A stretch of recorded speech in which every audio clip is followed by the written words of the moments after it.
আরো একবার কুস্তি ফেডারেশনের বিরুদ্ধে সরব দেশে কৃতি কুস্তিবিদরা।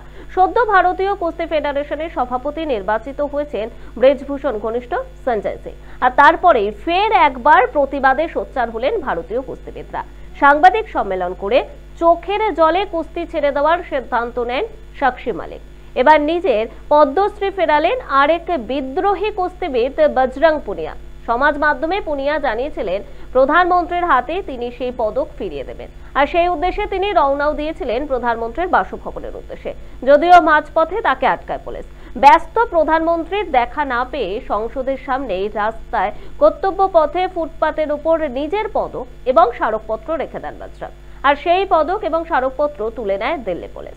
সাংবাদিকদের মুখোমুখি হয়ে ভারতের এই কুস্তিবিদ জানিয়েছিলেন, আগেও বলেছি আমার লড়াই মেয়ে এবং বোনেদের সম্মানের স্বার্থে।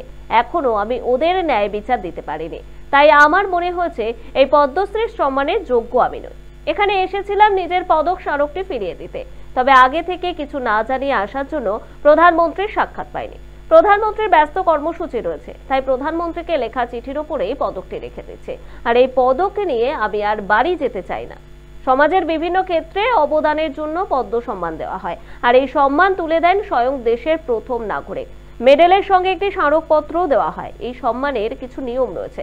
কেউ এই সম্মান প্রত্যাখ্যান করতে চাইলে গ্রহণ করার আগেই তা প্রত্যাখ্যান করতে পারে, কিন্তু সম্মান গ্রহণ করার পর তা ফিরিয়ে দেওয়া যায় না।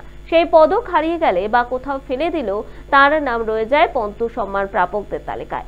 একমাত্র রাষ্ট্রপতি চাইলে সেই সম্মান ফিরিয়ে নিতে পারে। তবে বজরংয়ের পদ্ম সম্মান ফিরিয়ে নেওয়া হবে কিনা সে বিষয়ে রায়সিনা হিলের পক্ষ থেকে এখনো কোনো বিবৃতি দেওয়া হয়নি। ফলে রাস্তায় রেখে দিয়ে এলেও এখনো ফিরিয়ে নেওয়া হচ্ছে না বজরংয়ের এই পদ্ম সম্মান।